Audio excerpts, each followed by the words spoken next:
any output that's generated by an AI model, you claiming a right over it is a little tough. So AI generated music is non-copyrightable. Yes, it's not unless How does the copyright law work for Indian classical music? for people who are artists working in the Indian classical musical field require a different framework which is not dependent on systems like the property right. The argument of the AI companies would be, I have used your song, but a model has done that. Not even a single human being has been exposed to that song in the process of training. So your rights are not being implicated.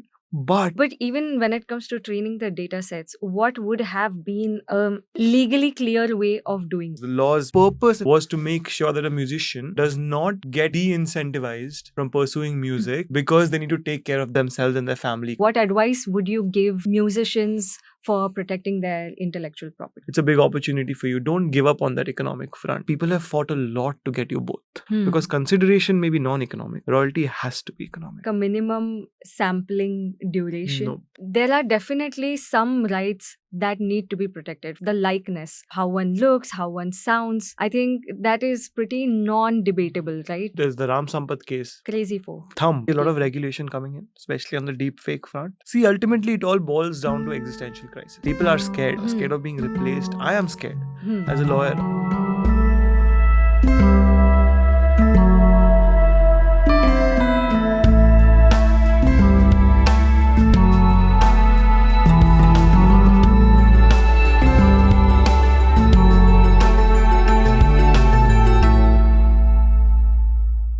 Namaste and welcome to Music Mehfil India.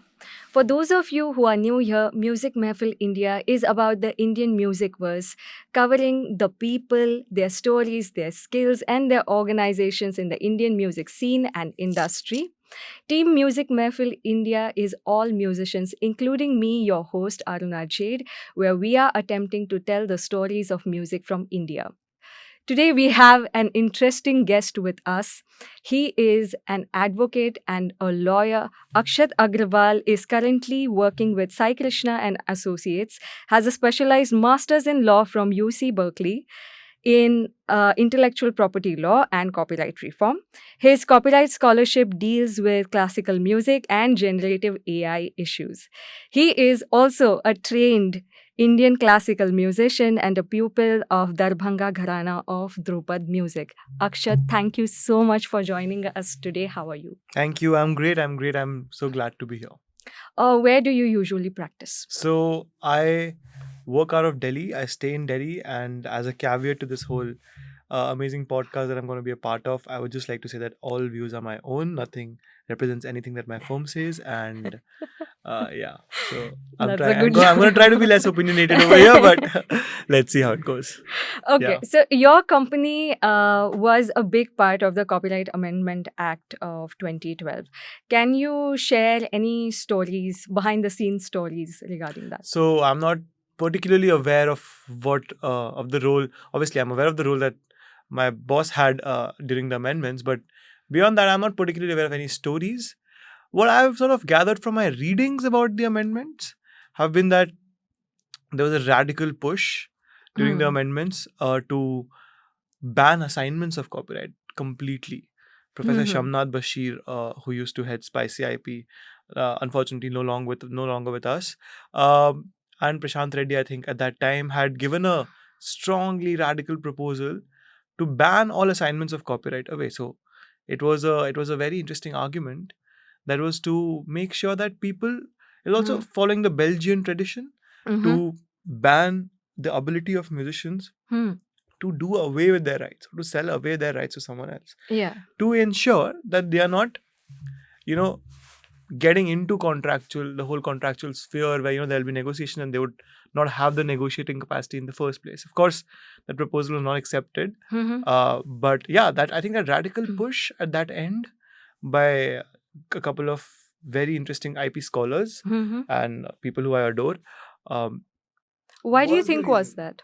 I think one of the reasons why that push was there was because I remember there was a piece in the Indian Express around 2010 by Professor Shamnath Bashir himself called Sold for a Song, where he had spoken about how people who were making music were unable to survive at all.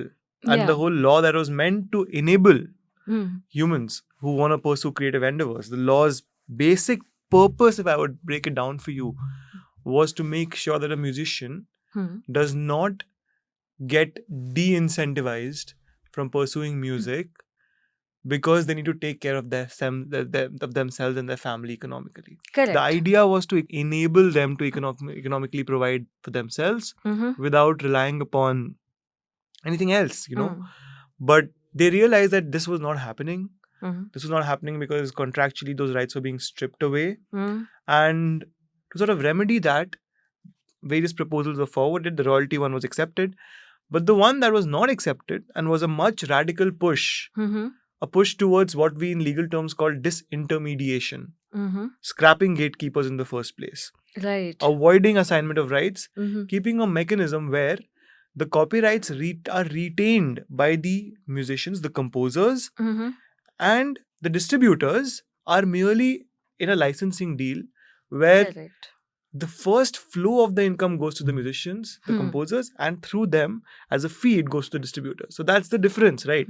The difference is who gets the first pie.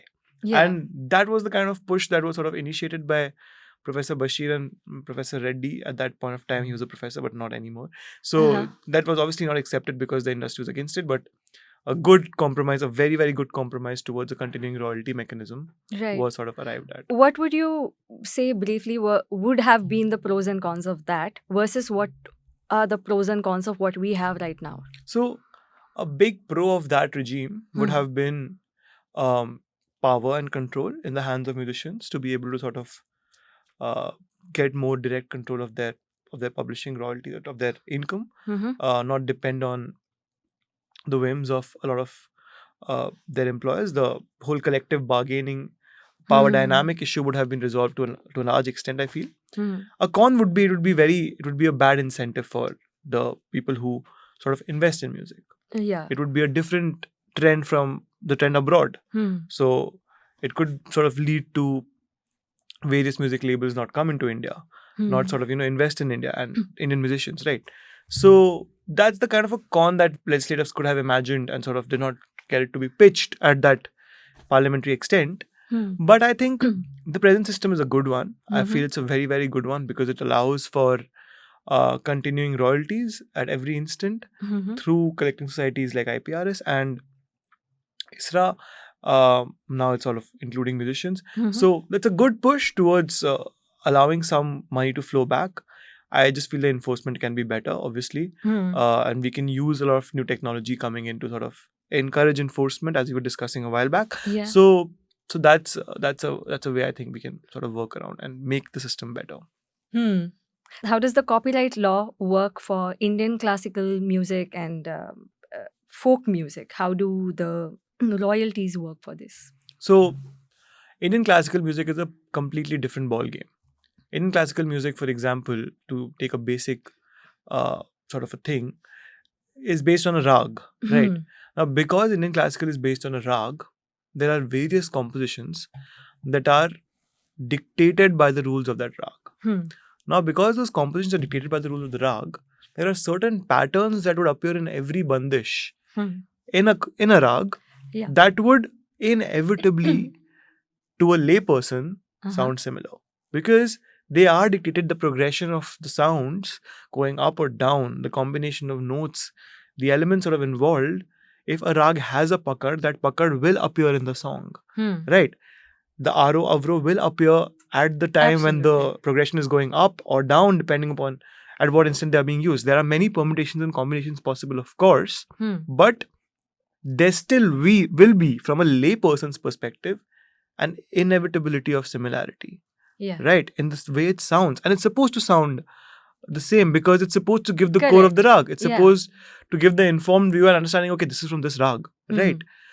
So that's a completely dissonant idea for copyright law, because copyright law treats the lay observer's understanding of similarity to be equal to infringement. Now, if that's the case, every two bandishes in a classical genre of performance would inevitably sound same, not same but similar, at least to a layperson, and would be infringing each other. So then how does the idea of copyright sort of, help that kind of, that form or that genre of music? It does not. It's in fact is a two-pronged sword because firstly, it sort of de-incentivizes investment in that form of music because it's going to lead to more copyright claims coming in for the investor. Yeah. On the other hand, it protects it in a lesser manner because ultimately your composition has certain subtleties that you have introduced, certain variations, but you're not going to get protection over the full composition of yours because it's a lot of it is not protectable. They are what in copyright terms are called cenophare elements because they are common to the genre. Every rag will have those that pucker and you have to use it for a composition of rag. So these discerning factors sort of, expose as to how Indian classical music requires a different framework. For people who are artists working in the Indian classical musical field, require a different framework which is not dependent on systems like the property right, where one person will exclude someone else from using music, as against understanding that this form of music inherently depends upon borrowing, having similar expressions, introducing subtleties within those similar expressions, because the point is to introduce grace in that small harkat that you introduce in your composition, in your performance of the bandish, right? That's, I think, not understood in the way the copyright law is in India is framed, and that shows its un-Indian nature. So right now, are you aware of any cases that are happening? There is a case going on in the Delhi High Court right now. It's about a song in a Tamil movie, Punya Selvam. It's sub judice right now. And what does sub judice? Sub judice means it's basically being heard by the court right now. Okay. And people are arguing these points right now in court, and it's fun. It's quite fun. Let's see where it goes. So, I mean, what is fair? How do artists make what they make and still have the protections that other forms of music get? Yeah. I feel in classical music, the approach needs to be a little different. The approach needs to be one that is not dependent upon being able to stop someone from using that composition that you have created. But in fact, is supposed to be more on the front of rewarding people for what they have introduced in that bandish. Yeah. Rewarding them for the prize system, allowing grants for the upliftment of the musical form, promoting people, more dissemination through the government, through other machineries for those who invest in these kind of music, so that people are incentivized to invest. What a property rights exclusion regime does is encourages people to invest because they can get their ROI through exploitation of that property right. In Indian classical music, it's not the most possible situation because if you exclude, you completely disband the foundations of the genre itself because it's a completely anti-exclusion regime. Yeah. So ultimately, other mechanisms of investment, incentives to invest, compensation like grants, prizes, needs to be thought of to sort of continue to incentivize people to pursue this form. But I mean, that's non-legal. No, it is illegal. It's a legal way, right? It's a governmental way. It's a regulatory way to do it. It's a regulatory way through providing certain kinds of cess mechanisms or grant mechanisms to make sure that people who are introduced in distributing music also look at that form of music to distribute that as well, because they're gonna get this grant through it or get this prize through it, and so they're still incentivized to distribute that as much as they would to some other form of music. And that's what distortionary effect is. A distortionary effect is where, from an investor's perspective, my idea of investment would be distorted away from Indian classical music because I cannot exclude others as much as I would be able to in pop forms of music. Correct. Because it's inherently dependent on borrowing. So then there's added legal cost for me. Right? That's why the distortionary effect. So that can be only remedied by thinking of other mechanisms of incentivizing people which are not dependent on this right of exclusion. Understood. Because the idea of exclusion is completely sort of dissonant with the idea of classical music. So, I mean, as a classical musician, I create a piece based on an existing bandish. What is the copyright possibility? So, I'll tell you. So, basically, there was an amendment brought in by the 1994 Amendment Act. There's a principle in copyright law called fixation, which basically required you to write down things to be able to get a copyright on it. Now, unlike Western music, which can be notated, subtleties in classical music cannot be. Yeah. So, they changed that requirement, replaced it with even taking a video recording or or a sound recording of that particular song to be enough to get protection. That was a special Indian sort of amendment brought in to support Indian classical music. And so something like that. So if you want your classical composition to be registered, your bandish to be registered for its subtlety, for its to protect the subtleties of the variations, the intricate variations that you've introduced, you just need to record it and then submit it to. So because copyright does not need registration. So long as you have a copy of that form of music, of the expression that you want to protect, you can get it. See, the amount of the scope of protection that you'll get as compared to other forms of music is yet under consideration by courts. Because exclusionary protection over Indian classical music, as I said, is debatable right now. So it's under consideration of courts. Let's see which way they go. So, but in practice, then what happens? In practice, what happens as of now is that there are less enforcement actions that we have seen. People who practice Indian classical music per se have not really, maybe because their way of distribution is different from the basic ways of distribution of music in India, and because they're more performative. They assert a lot of performance rights, so their performances cannot be recorded by people. No one can use their performances without their so if they're doing live performances, the live performances cannot be recorded and put on YouTube without their permission. Right. They cannot be reproduced by others. No one can sample their performances as against composition. So that's a subtle difference, I think, which they're exploiting. And performance rights is a good regime, I feel, for classical musicians to sort of use to exploit their performances under copyright law. And how about music recorded in a studio environment, released as EPs and albums? Very interesting. That's another debate going on, whether performance rights extends to songs recorded in a studio. Right. The question is whether what is recorded in the studio is live for the purposes of the performance rights regime. Right. And I've written an article on this in the past, taking a view that even recording in a studio is recording in an instant. And it's live right now, at least when I'm talking to the mic and you're listening to it. And so it is. There are litigations. There was a Mashal litigation recently where the court did not take a view on this and the matter was settled. And ultimately, the question was left open. Similarly, there was another Delhi High Court judgment in Neha Bhasin's case where the court had ruled that singing in a studio will be live for the purpose of performance rights. Right. So you're going to get performance rights on whatever you have recorded in a studio and people playing it in pubs, for example, right? So that's a debate also going on. It's not clear. I'm sorry, I'm not going to be able to give you clear answers because it's actually not clear right now. We don't know which way the law might go, which way the judges may interpret, and these interpretations keep evolving. Okay, so let's talk more practically. What advice would you give musicians for protecting their intellectual property? I think most importantly, musicians need to register themselves with collecting societies which sort of have collective bargaining power to be able to something like that to give to get protection of their to get continuing royalties, because people have struggled really hard to be able to get them those rights, fighting with a lot of stakeholders to be able to get to a situation where those rights are even granted to them in the first place. Right. So sort of use that economic compensation front, be very proactive about live performances that you're doing, live concerts that are doing, people recording them, people exploiting them. Be very careful about that. Enforce your rights in a strong way to sort of come out with.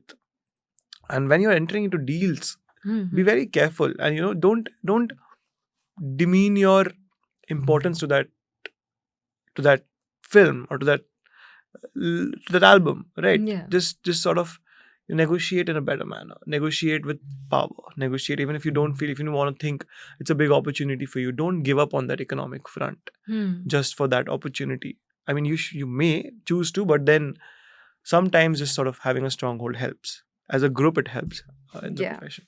So, speaking of deals, what are some of the common pitfalls an artist can avoid? Having a deal that says your consideration is being a part of this album. That's not economic in nature. You need to get some money, right? A lot of people I see in musical deals, their economic consideration for entering into a contract with the deal maker is essentially being a part of this album or being a part of this film. Don't get into that. I mean, get some economic compensation out, because that's a matter of your right. Plus, also be very mindful of the fact that all of this issue is also under consideration of courts, but your contract requires a consideration meaning a quid pro quo. So basically something which you do, you're singing a song, you're composing a song, and the person is supposed to pay you money Yeah. or to give you something in return as a matter of consideration. Hmm. But beyond and over and above that consideration, you're entitled to a continuing royalty for that contract of assignment to be valid. So be very conscious of that. Consideration and royalty are two separate things, and you get both. And people have fought a lot to get you both. Because consideration may be non-economic, royalty has to be economic. So, Right. be very careful in what you sort of, Yeah. pitch on over there. And these issues are again sub judice before the court. What does is consideration and royalty separate? Are they both important? And all of that is still sub judice, but just having an idea of how things may pan out in your favor helps. Yeah. What, in your experience, what are common red flags that you've seen in contracts? A few red flags that I've seen. Firstly, is that uh, all the termination meaning the ability to Walk out of work out of a contract Yeah. is one sided. Be careful to not have that. Be careful that your contracts have warranties from both sides, not just one side. Yeah. Right? Be careful, as I already said, to have some consideration in your contract to make it valid. Right? Yeah. Be careful to have rights reversion. So if you have sort of assigned your copyright away to another person who's a label or someone, and they do not exploit those rights for a few years, and your song is kept in abeyance without any work, you have the ability to get it back. Rights reversion. Wow. Okay. Right. Yeah. It's there in the Copyright Act. Be very mindful of those kind of aspects. Include them in your contracts, and that's going to help you have a better footing later on per your song. So, when you say the termination can be both sides, can you give an example? Generally, termination clauses are framed in a manner where the clause reads something like, termination at the instance of, or with sufficient notice. Yeah. Right. Termination for cause. So here, generally, these are one-sided, where one side gets to terminate without notice, Yeah. for cause, or even if without cause at their own instance. But generally, these contracts are unconscionable. There needs to be unconscionable, meaning these contracts are against public policy because they're not balanced, right?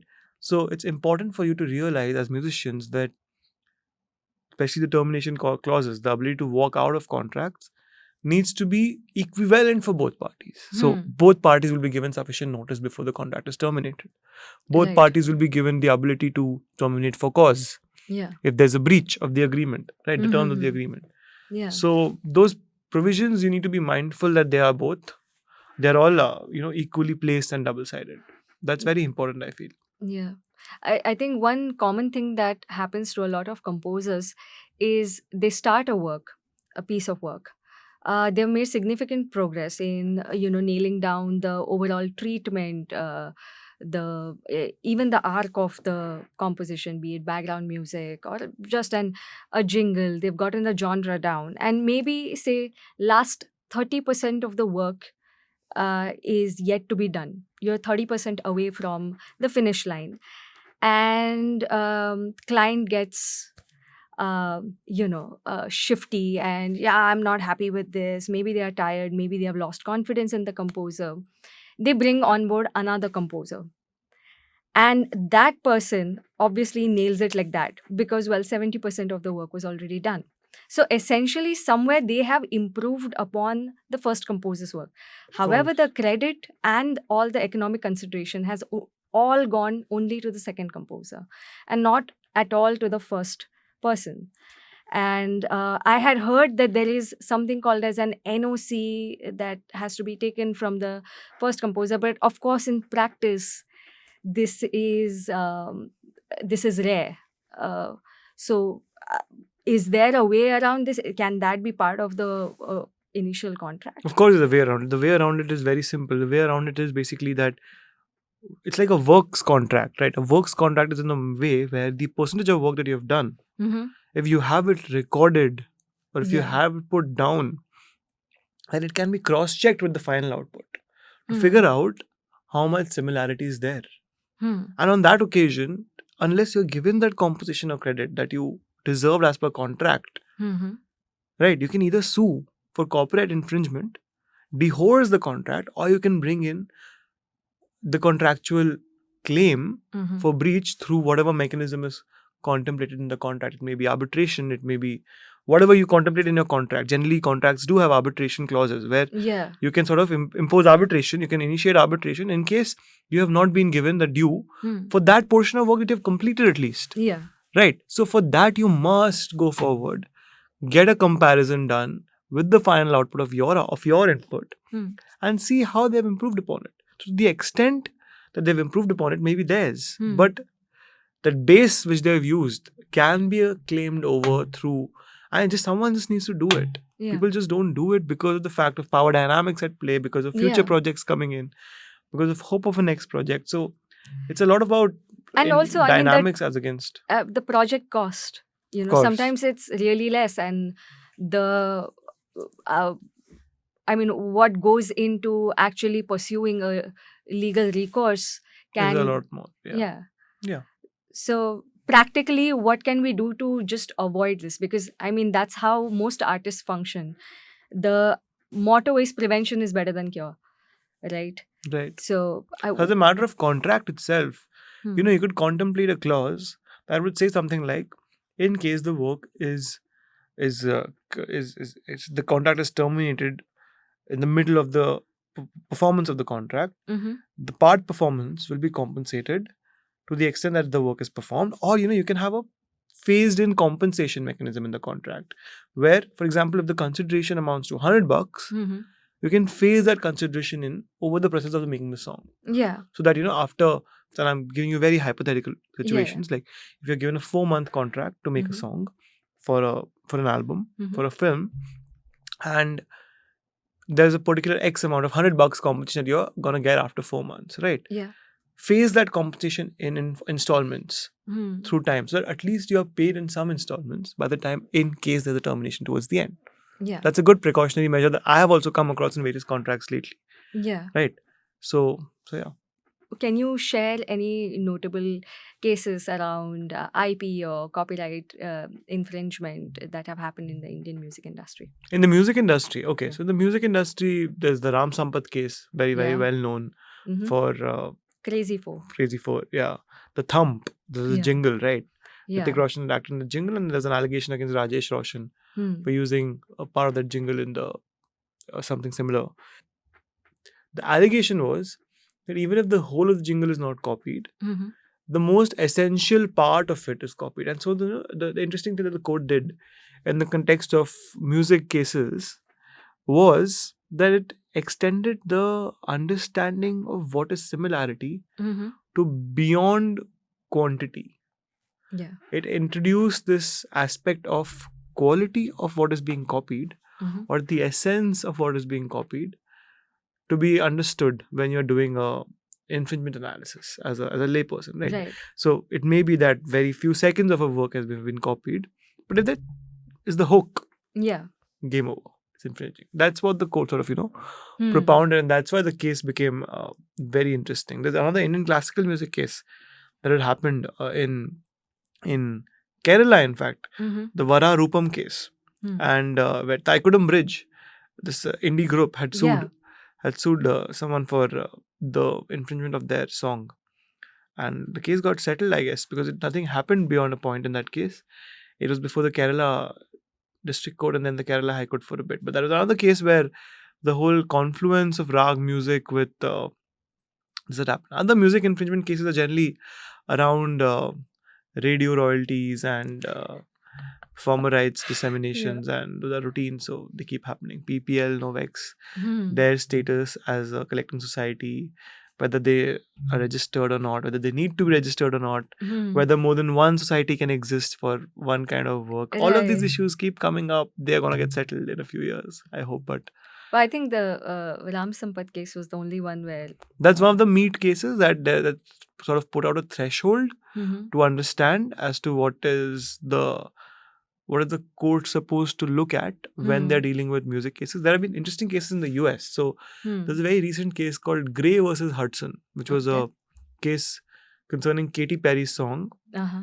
And it was a case where the issue was concerning an ostinato as to whether a part of a song that incorporated an ostinato would be getting protection, and whether that would be copyright infringement. And the court relied upon the Led Zeppelin case. The Led Zeppelin case was again a small portion quantity of music, of the hook, in fact, of the Stairway to Heaven song that was argued to be taken from Taurus's some musical catalog, right?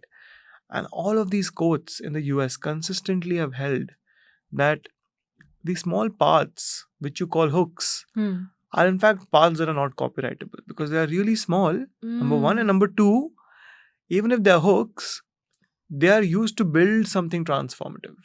And so they're used as a part, as an ingredient of the recipe, right, to come up with something else. And so they've not extended protection to sort of ostinatos, to arpeggios. Arpeggios similar to alankars in our tradition, right? So it's an interesting line of cases which I think courts are now exploring in India as well, to figure out as to where to draw the line between allowing protection for a song as a whole or their hooks. But I agree with the qualitative test, right? Yeah. Exactly. It's very interesting, right? Because sometimes the hook is what is famous in a song, especially in India, right? Where the attention, as our attention spans keep going down and down and down, I think the hooks. Can you explain the principle about using a voice recording or piece of lyrics? This is the most common, if you noticed, question filmmakers had. Folks wanted to use maybe a lyrical phrase or a small piece of the composition. They're like, oh, will I have to license this? So now the question is, if people use a small portion of that song, a sample of it, and sort of use it in their own song, or a small phrase and a lyrical phrase and use it in their own song, because of Ram Sampath, all it boils down to is whether it's the hook. If it's the hook, if people can identify and relate to the original song basis that, game over. You have to get a license. Yeah. I don't know if it's the best law. In the US, there's a debate on whether it's the best law. In India, we don't have anything on sampling yet, but something like this could be resolved using Ram Sampath, where if the hook of the song is copied, then I think you'll have to get a license. And is there like a minimum sampling duration? No. Yeah, because a lot of folks seem to have this misconception that it's like 9.4 seconds or something. No, nothing like that. Yeah. Nothing like that at all. It's all whether it's the hook. That's a subjective fact. You can't know if something is a hook, but that's what you got to depend on. So I'll talk about a few more cases which sort of deal with this. So R.G. Anand, let's take an example. The most important case from any copyright lawyer's perspective on what is infringement. And, like the case concerned with this play called Hum Hindustani, which was made by R.G. Anand, this playwright. And he was entering into negotiations and sort of deals with this production company, Deluxe Films, to make What year was this?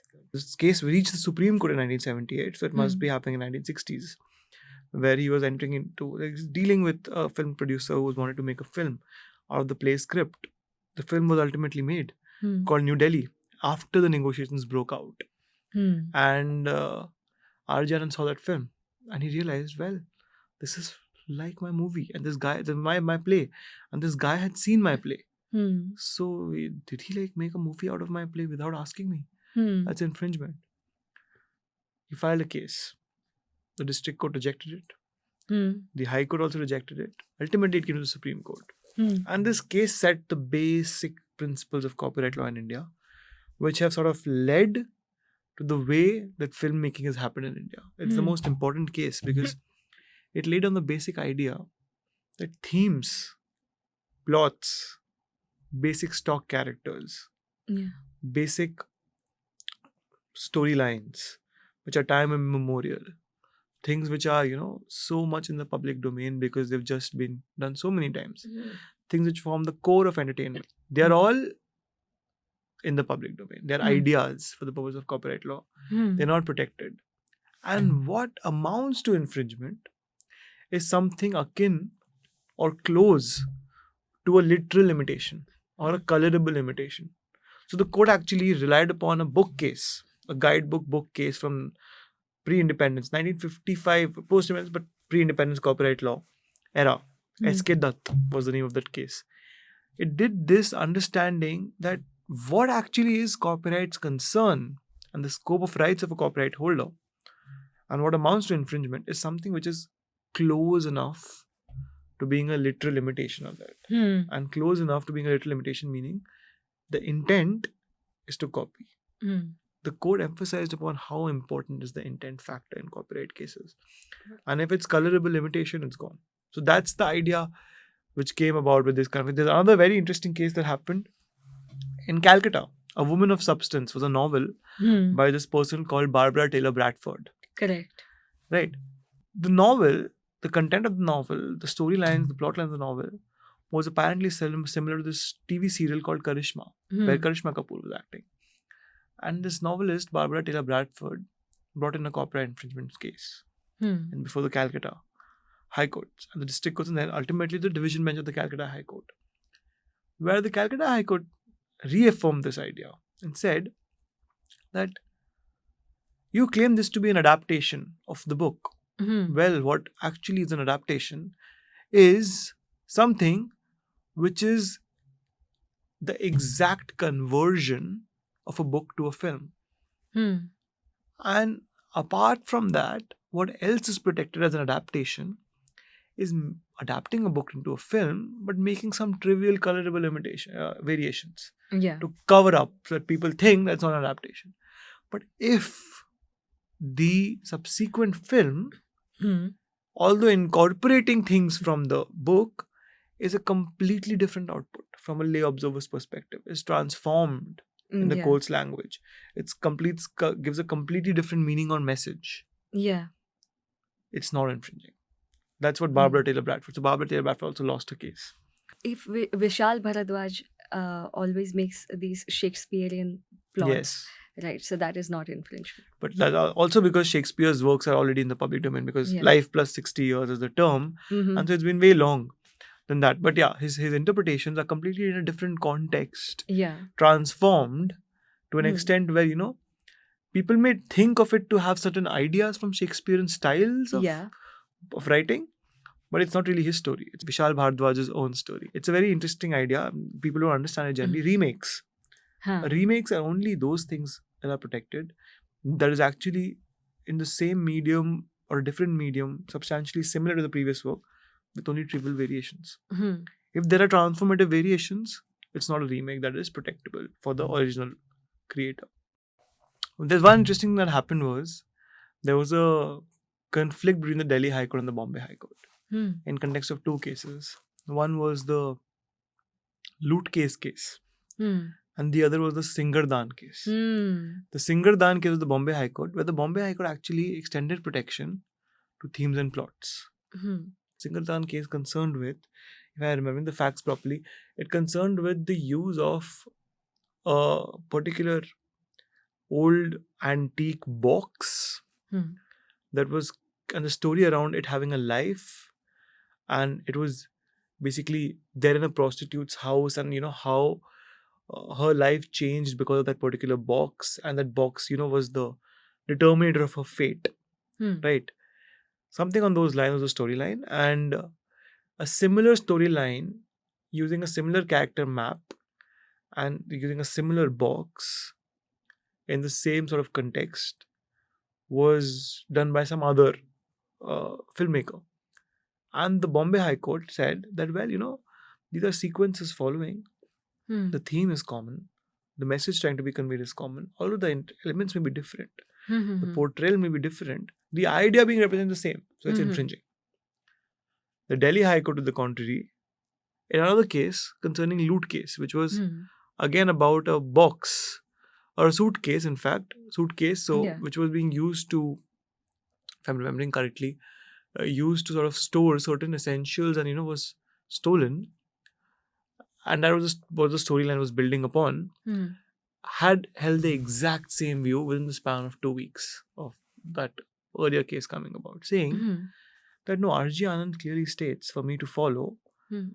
that such themes, storylines are not predictable. What is predictable is the actual portrayal. So if Hmm. I can see that the portrayal has been imitated, or the portrayal is intended to be copied with a colorable imitation intent, Uh-huh. only then it's infringing. And these cases keep coming. There are a couple of cases that I'm doing which are currently going on, Hmm. where you have to do episode by episode comparisons of shows to figure out whether the crux of them is actually being intended to be colorably imitated or not. So very It's interesting field to be highly, in. yeah, highly Highly subjective. subjective and very interesting field to be in, because it's very detailed sort of an analysis.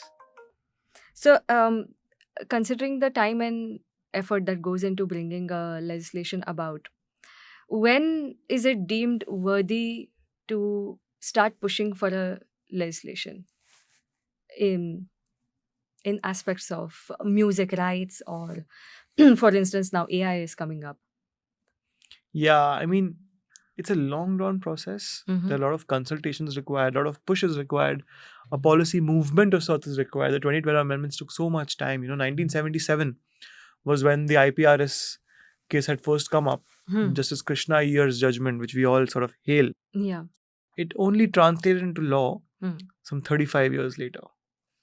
So Hmm. the opinion to provide such a mechanism of continuing royalty, or something similar to that at least, was in the 1977 judgment and ultimately translated into law. So the 2012 amendments, 35 years later. The 2012 amendment, how many years went into bringing that about actively? I mean, I was not in the scene then. I was a Mhm. student then. I think I was Yeah. in school then. But I think around a good period of 4 to 5 years of activism Right. around the scope of rights and around how to push such kind of Yeah. continuing royalty mechanisms Yeah. took place for it to even take shape, get visibility, get being talked about in the policy circles, and then ultimately gets sort of pushed for into legislation. So I think on the AI front things might move a little fast because Mhm. the technology is really moving with pace. Yeah. Yesterday itself I was exposed to a new version of Claude. Claude is Anthropic's Yeah. core AI model, right? Which can now go on your computer and basically do everything you want it to do on its own. So you don't need to operate your computer. Just you tell Claude, find me this on Google search. So it'll go, it'll take over your computer's role, it'll go to your computer, it'll go on Google, it'll do the search, it'll give you an answer. Yeah. So the way this technology is moving, the pace, I think regulation and legislations around its enforcement or its sort of important aspects of its regulation will have to come sooner. And I think the push will come. Yeah.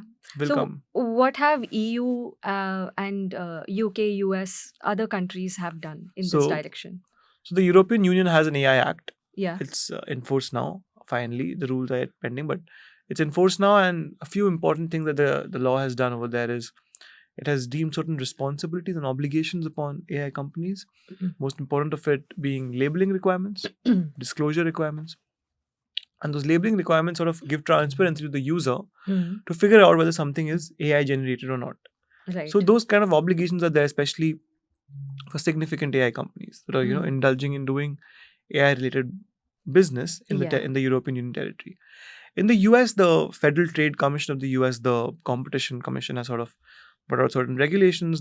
Even the labeling requirement has also been pushed for in the US. It's not come out as legislation yet, Mhm. but as an executive order, right? Which is not termed as law, but something similar to that, right?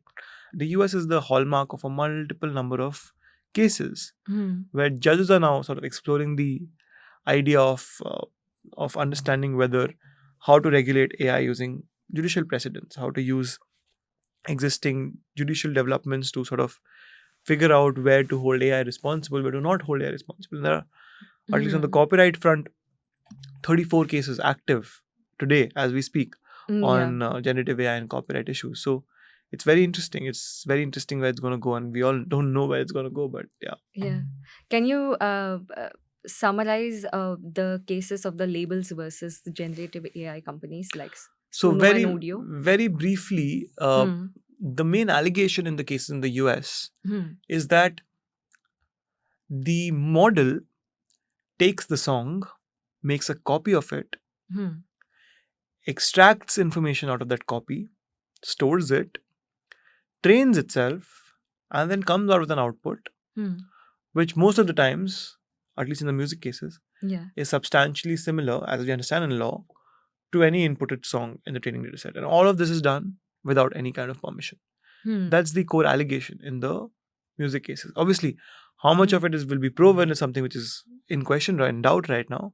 But that's the kind of allegation being made, right? The stages are at the stage of storing, Mhm. making a copy, training, ultimately producing an output. Right. And it all, in my head, depends upon how similar Hmm. is the output produced by the model to what it was trained on. Right. If there is a particular song that is clearly decipherable Hmm. from the output that the model has produced, it's tough for anyone to defend an infringement claim over there. Right. It totally depends on how similar is the output to any particular song trained, right? Because the Hmm. argument of the AI companies would be Hmm. that, hey, I have stored your song, I have used your song, but a model has done that. Not even a single human being Hmm. has been exposed to that song in the process of training. Right. Ultimately, the output is also not exposing any human being to that song. So your Hmm. rights are not being implicated. But if the output is similar to any of the songs used while training, Mhm. that creates a problem. Now, who will be liable for that problem? Whether it's the user who wanted the model to develop a song, Yeah. or whether it's the developer of the model who enabled the model to come with a song, Yeah. is a question that I think will be seen. But even when it comes to training the data sets, what would have been a legally clear way of doing it? See, there are two sides to the story. A lot of people say that taking a license, Hmm. statutory license, for example, or something like compliance with a lot of models have started doing it, right? They started taking licenses from companies Right. to be Because able it's from copyrighted from material from that they're what they're using. using, right? Yeah. 100%. It's publicly available copyrighted works that they're Yeah. using to train their models, right? Mm-hmm. A lot of other models argue, though, that Mm. merely using a work for training a model is not used that is the concern of copyright law, because Hmm. it's not all takings that are infringing. It is only takings which are violative of your exclusive rights Hmm. that are infringing. So And in now the layman terms, taking, what does so that that mean? means Hmm. that takings which allow other humans to get exposed to your work without your permission is infringing. So, if for example, Mm. I take Aruna's song Yeah. and make another song which I expose to him, and he listens to the song Mm. and he gets to listen to your song, and so he does not need to listen to your song anymore. Yeah. That is a taking that takes away something from you because I'm exposing someone else to your output without your permission. Right. Whereas if I'm just using your song to train a computer, which is Hmm. ultimately not producing an output that is exposing anyone to your song. Yeah. So it boils down to the similarity of Exactly. sound. It boils down to that in my personal opinion. So Yeah. it'll be interesting to see how these cases go. It's going to take some time, Yeah. but I'm also hopeful of seeing some proactive regulation in this field to sort of clarify as to where we are going to go with this. Right. So right now, a lot of people have dived in headfirst into using generative AI to create music for their commercial work, a work for which they are going to get consideration. What are some of the points they need to remember? Very interesting. So I'm very happy that's happening, right? A lot of people Mm. are using AI as tools. Yeah. If you don't do it, you're going to lose out, right? But it's going to give a lot of democratic freedom to a lot of people who had entry barriers to Mhm. enter into creative profession, especially Yeah. to be able to use, like how it happened with YouTube. People did not have any distributional capabilities, and ultimately YouTube gave them a platform to distribute their Right. work. Yeah. Influencers got Instagram to do their Hmm. influencing, right? Similarly, you got to do your podcast on YouTube, right? Correct. So it generates a lot of possibilities, new Mhm. distributional, new creative possibilities coming in. Hmm. But importantly, I think it's very important to remember that any output that's generated by an AI model Hmm. that you have incorporated in your work, you claiming a right over it is a little tough, Hmm. especially because it's machine generated. So it's people who do the necessary arrangements for it to be generated who generally get a right over it. Hmm. But the point is, copyright is meant to incentivize creation. Yeah. Right? We live in a capitalist society. People have to survive economically. And so we have a model of copyright where they're given money for what they create to Correct. survive. Machines don't need that. Hmm. Machines don't need money to survive. Machines are machines at the end of the day. So AI generated music is non-copyrightable. Yes, it's not unless it is to those human beings who have made the necessary arrangements to make sure the work comes into existence. And so ultimately, it's the user sometimes. Yeah. But then you have to show essentially that your work is not just that, Hmm. but something beyond that. It's a transformation of that for you to get Right. protection over the song that you have created using AI. Right. So you cannot just go and say that an output produced by Suno is mine. Hmm. Not really. Does the companies like Suno and Udio have the No. copyright? It's about proximity, right? Hmm. They have no, in Indian law, they have no proximate contribution Hmm. towards the output that is being generated. Right. They have just developed a model that is in itself capable of creating an output. Yeah. They have not created or forced the creation of that output. They just created the model. Hmm. So they may get proprietary protection over the model, Hmm. not over the outputs generated by the model. I remember someone bringing up this interesting point that if you are looking to create music simply by giving a prompt, and everyone can do that, same thing, same prompt, and create a similar result, where is the USP? Why would anyone want to pay for that? Yeah. Very, very interesting. I mean, one of the pitfalls that I've been reading in a lot of legal scholarship, in fact, of AI, generative AI in the creative field is that we're going to lose out on disruptive sort of music. Like No, things even as human beings, when we resort to templates, the price drops. Right. We are increasingly getting briefs from clients that say, it cannot sound like programmed music. We need real instruments. We want it to sound organic, blah, blah, blah. Loads of things. It can be programmed, it can be electronically done, but it has to evolve. Authenticity has to be there. Yeah. So, I mean, the briefs are at that level, the ones that actually pay your bills, talking about the cheap stuff. So it really makes you wonder about what you create from prompts. Like you mentioned earlier, that sure, maybe you can give a prompt, create something, and then use that as a sample in a bigger arrangement or Right. composition. Right. That can work, but And I think one other interesting aspect of this is prompting is itself an industry now, right? There are prompt schools coming up. People are developing prompt schools, sort of teach prompting. So that the more creative your prompt is, the more interesting your output would be. Yeah. Right? And so how to prompt, that is itself an industry to understand where the model is going to produce and what is going to produce. And so, to bring in disruptive innovation. Ultimately, it's all pattern based. But prompts also cannot be copyrighted. That's a question, I mean, these are all questions. I don't know the Yeah. answer to them, but in my very personal opinion, prompts evoke a response. They are questions that evoke a response. They are functional. Yeah. As against creative. They're not to be looked at aesthetically, to be seen, to be appreciated. They are more functional in the sense they're supposed to evoke a response. And so generally they may not be subject to, in my personal opinion, copyright protection, because functional works are not, utilitarian works are not protected. Correct. But that's another question that we need to sort of think of and debate around. People have differing opinions. There are definitely some rights that need to be protected. For instance, the likeness of how one looks, how one sounds.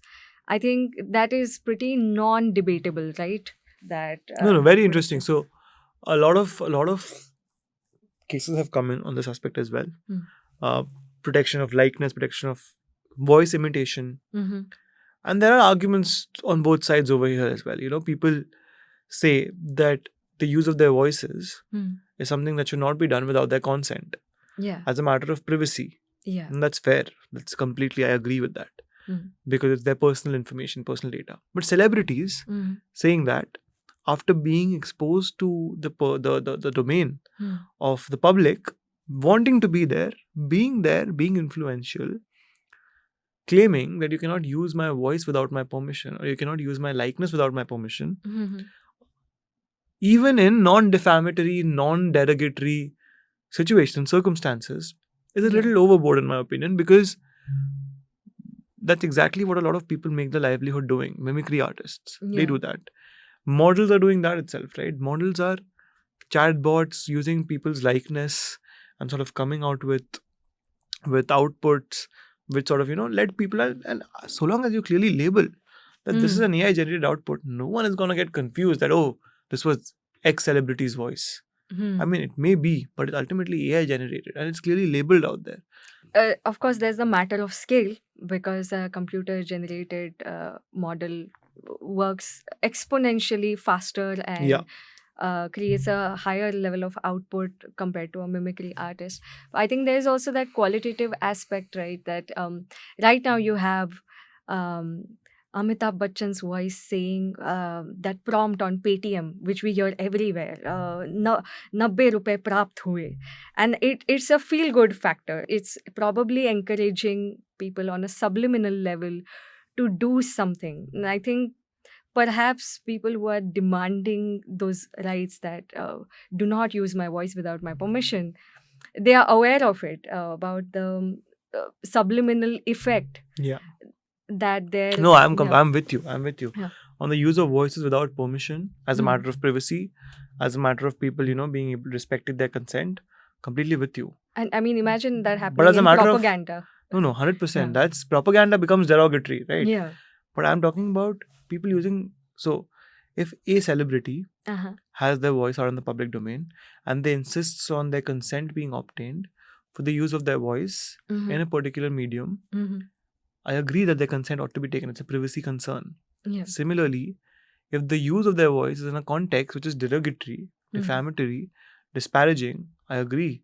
It is completely unfortunate that that's happening and that should be stopped.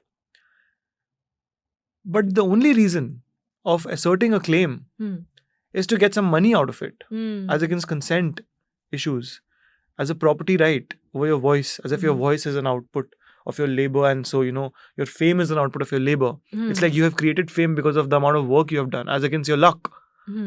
I don't think that's valid. That's justified. I think it's justified to the extent of you asking for privacy and for consent in respect of that. But if you're asking for a license through, I'll pay you, and then you can sort of use my consent. So it's payment for consent. I don't think that's fair, at least in law. And that's being debated right now with a lot of cases coming in. Right. Oh, what about deep fakes? What's going on right now? So deep fakes have a very interesting issue going on. There are cases going on in the high courts of especially the Delhi High Court, where people are sort of asserting that models are creating deep fakes and there's a need for AI regulation. And I completely agree. On the front of deep fakes, there is a gross potential of abuse. We see that election campaigns can be sort of interfered with using deepfake technology, and so there's a need. And the government, I think, in its stand before the Supreme Court as well as the High Court, has been taking a very proactive approach to sort of resolve or develop AI models to resolve the issue of deepfake. So I think we can see something happening very soon on the deepfake front, at least because of the urgency involved in that. So what do you see happening in India? I see a lot of regulation coming in, especially on the deepfake front. And slowly towards the copyright front, I see a lot of people coming out. See, ultimately, it all boils down to existential crisis. Yeah. People are scared about losing out jobs, losing out their abilities. They're scared of being outcompeted, scared of being replaced. I am scared as a lawyer of being replaced by models. And they are smart. They're really smart. And with AGI, artificial general intelligence, coming in a few years, it's going to be even tougher for us to survive. So I guess we got to just develop better skills. We just got to sort of, understand that we need to develop more niche substantive skills that are irreplaceable by models. And more than that, we need to understand that maybe it's time for some other kind of a economic regime where, we are compensated for surviving without depending upon doing something to get money to be able to get basic health and education. Yeah. Right. Maybe that time has come, because if people are actually outcompeted by machines controlled by 6-7 corporations, they are not going to be able to survive economically. And we live in a market society where we need money to survive. Right. So how will we survive? That's a question. I think that's a good question to sort of let people mull. Akshat, thank you so much. This was brilliant. This was super interesting. Any parting words for artists? I mean, just be with AI coming in, don't be in an existential crisis. You're not going to get replaced. You're not going to get outcompeted. be confident in your skills, and use AI as a tool to be better than others.